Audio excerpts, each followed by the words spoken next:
Questão 110 vai dizer o seguinte, ó. Hoje, sabemos que nem sempre é verdade. Por quê? O que nem sempre é verdade e por que a questão está trazendo isso? Genética. Com base nos experimentos das plantas de Mendel, foram estabelecidos 3 princípios básicos, que são conhecidos como leis das uniformidades, segregação e distribuição independente, segundo a lei de Mendel, lei da segregação independente. A lei da distribuição independente refere-se ao fato que os membros de pares diferentes de genes segregam-se independente em um dos outros para sua prole. Hoje, sabemos que nem sempre é verdade. Por quê? O que é a segregação independente de Mendel? Lembra que a segregação independente de Mendel, o que ele vai dizer? Ele vai dizer assim, vai jogar uma célula para ti, ele vai dizer assim, ó, aqui tem um cromossomo, aqui tem outro par de cromossomo, aqui tem outro par de cromossomo, aqui tem outro par de cromossomo.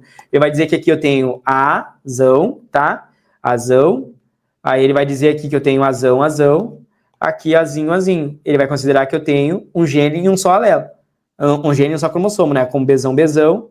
Aqui eu tenho o Bzinho, né? Aqui ele vai... Opa, Bzinho não. Ele vai considerar aqui Bzão. E aqui ele vai considerar Bzinho. E aqui Bzinho. Ele vai considerar a segregação independente, tá? Então, na segregação independente, ele vai considerar que aqui eu tenho um par de cromossomo, tá? Azão, azinho. E aqui tem um par. Aqui eu tenho um outro par. Aí ele vai considerar que no processo de divisão nós temos meiose 1, prófase 1, depois nós temos meiose 2. Aí não vou entrar nesse assunto agora aqui, senão vai demorar muito. A gente vai terminar só meia-noite. Mas imagina que é o seguinte, eu tenho aqui essa célula, aí essa célula aqui eu passo ter aqui e aqui, né? Aí eu passo ter aqui, ó, azão, azinho. Aí nesse processo de divisão vai acontecendo ali, né? Olha só. Aí aqui eu vou ter nas divisões, né? Eu vou cortar ainda, tá? Aí o que acontece, ó? Ele vai cortar a citocinese, vai ter a separação aqui, ó. Vai separar aqui as cromátides, né? Vai separar.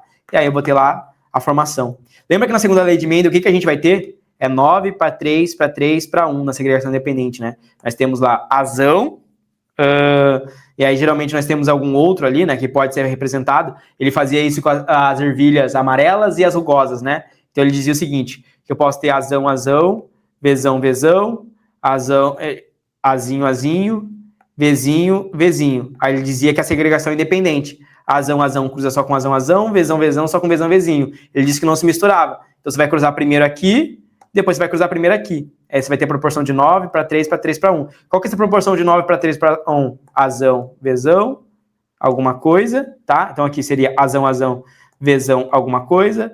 Aí você teria aqui azão, Vzinho, né? Aí você teria aqui, se eu não me engano agora, até fugiu da cabeça aqui, eu acho que é Vzão, azinho, acho que é, né? E aí teria ainda um lá que é azinho, Vzinho. Agora até já fugiu da minha cabeça aqui. Já nem sei a proporção inteira. Faz azão com azinho, Vzinho com azinho. Mas basicamente o que ele dizia, tá? Segregação independente, tá? Eu tenho aqui só azão com azão, só Bzão com Bzão. Ou seja, ele dizia que quando separa de um cromossomo, ele carrega apenas um gene. Só que ele não tinha um conhecimento de genética aprofundado. Tá? Ele é o pai da genética, mas você sabe mais genética do que Mendel hoje em dia. Hoje, a gente sabe um conteúdo chamado linkage. O que é um conteúdo chamado linkage? É um conteúdo que Mendel provavelmente não considerou, porque ele analisou apenas resultados. Ele não tinha uma análise de DNA. Hoje, a gente sabe que existem cromossomos que carregam 2 genes diferentes. Como se fosse azão, Bzão. Aqui, como se ele fosse, por exemplo, azão, Bzão. Tá vendo? Ele carrega o gene azão e o gene Bzão em um só cromossomo. Quando eu separo aqui, quando eu separar ali aquele cromossomo, quando eu tiver aqui separado, eu terei aqui, olha só, eu terei um gene A e eu terei um gene B.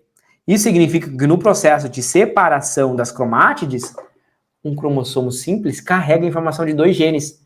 Para Mendel, na segregação independente, ele não sabia disso. Ele não sabia que podia ter 2 genes em um mesmo só, na separação. Ele achava que aqui tinha que ser azão, ou seja, aqui é só azão, e um outro é só B.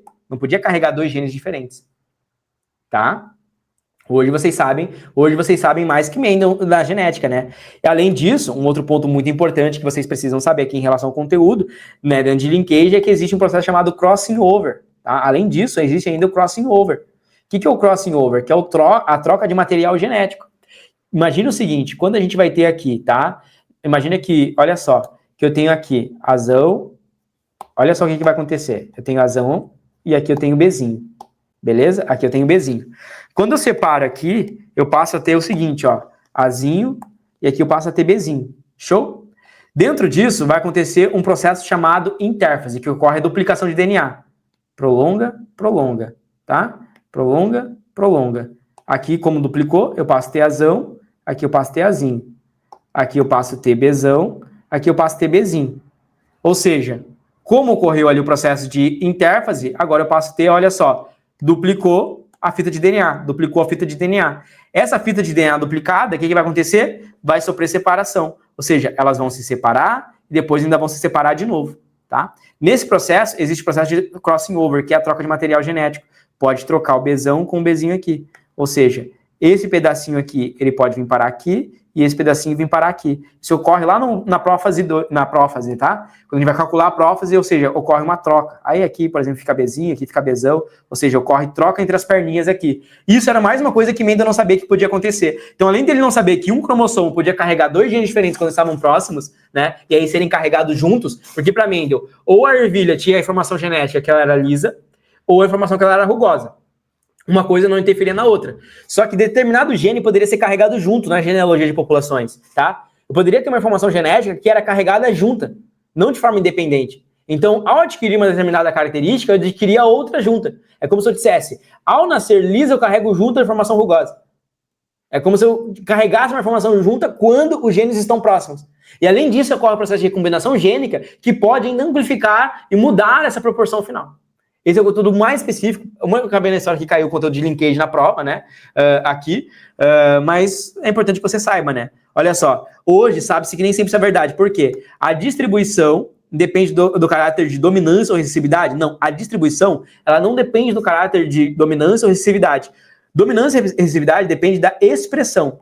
A expressão, que a gente vai falar da característica fenotípica, vai depender da dominância e da recessividade. Agora, a distribuição dos genes não depende disso. A distribuição ocorre no processo de meiose, tá? Então, no processo de meiose, ali, quando vai distribuindo, vai acontecendo ali meiose 1, prófase 1, anáfase, telófase, depois meiose 2, prófase 2, vai acontecendo, ali ocorre a distribuição. Pode acontecer erro na distribuição, só que aí é uma alteração naquele processo. Aí vai causar mutação. Aí causa mutação quando ocorre um erro ali na distribuição. Mas essa distribuição não depende da dominância. A dominância ou recessividade é apenas a expressão daquele genótipo. Letra B. Os organismos nem sempre herdam cada um dos genes de cada um dos genitores. Não, eles herdam o gene de cada um dos genitores. Como é um processo de fecundação, ele vai herdar do pai e vai herdar da mãe. Esse é o processo natural, tá? Na maioria das vezes é assim que vai acontecer. Tá? Ele tem que herdar um do pai e um da mãe, senão não vai nem conseguir desenvolver aquela prole ali. As alterações cromossômicas podem levar a falhas de segregação durante a meiose. Bom, pode acontecer alterações cromossômicas que levam a falhas de segregação. Mas o que o texto quer saber é que qual que é a contestação de distribuição dependente? Ele não quer saber sobre mutação. Ele não quer saber sobre o problema na distribuição. Ele não quer saber sobre disjunção, que eu quero falar daqui, ó. O cromossomo que contém determinados genes pode não sofrer disjunção na primeira fase. Aí, como ele não sofre disjunção, ele pode causar, por exemplo, a síndrome de Down, que é o processo X0. Como ele não sofreu disjunção, não separou adequadamente, não foi para cá e não foi para lá, eu vou ter determinado gameta ali, tá? Que não vai ter a quantidade de cromossomo suficiente. Ele não vai ter lá os cromossomos necessários para fazer a fecundação, ele tem a menos. Aí, como ele tem a menos, porque ele fez uma disjunção errada, um fica lá com 47, outro fica lá com 45, ou seja, ele tem um processo de disjunção errada, e com isso a gente tem síndrome de Down. Ou podemos ter até a síndrome de Klinefelter. Então, quando a gente tem 47 cromossomos, ou quando a gente tem lá 46, né? Por quê? Porque teve problema na disjunção. Isso não explica a segregação, o problema da segregação independente. A segregação independente de Mendel era muito clara. Ele dizia que um determinado gene se distribui de forma independente de outro. Hoje, com o linkage, nós sabemos que quando a gente analisa um segmento de DNA, nós podemos ter em um mesmo loco gênico mais de uma informação de gene. Tá entendendo? Então, dependendo, vamos chutar. A informação do gene que carrega a cor do seu olho pode determinar a cor do seu cabelo. Isso é carregado junto. Entende? Não é como se fosse um gene para o olho e um outro gene para o cabelo, separa diferente, depois se recombina. Não. O mesmo espaço de gene carrega as duas informações juntas. Elas são carregadas juntas, porque elas estão juntas dentro da mesma cromátide. Tá? De boa? Essa questão, uma questão extremamente difícil, tá? Questão de linkage da prova. Se você quiser estudar um conteúdo mais difícil de genética, você estuda linkage. Genealogia de populações e equilíbrio Hardenberg, tá? Se você gostou dessa resolução, então espera para ver o que é ter aula de todos os conteúdos para a prova do Enem dos principais vestibulares dentro da minha plataforma de estudos, que é a plataforma Memorize. Eu dou aulas ao vivo de todos os conteúdos que caem nas provas, principalmente aprofundando a nível medicina para biologia e química. Dentro do Memorize, você tem acesso a trilha de estudos, aulas gravadas, listas selecionadas, materiais e apostilas, resumos, um banco com mais de 170 mil questões, sistema de flashcards próprio integrado dentro da plataforma com mais de 5 mil flashcards, acesso a monitores que irão te orientar, comunidade de estudos, mentoria preparatória para a prova do Enem e também os vestibulares mais específicos e difíceis do Brasil. Se você está gostando então dessa resolução e quer mais, ou seja, quer se preparar em alto nível para a prova desse ano, aqui embaixo você vai encontrar o primeiro link, que é um link para você fazer parte da minha plataforma e ter aula comigo de todos os conteúdos e se preparar, elevar o seu nível para ser aprovado ainda esse ano. Clica aqui embaixo e vem fazer parte da maior e melhor plataforma de preparação para Enem e vestibulares do Brasil. Um grande abraço e eu te vejo lá dentro.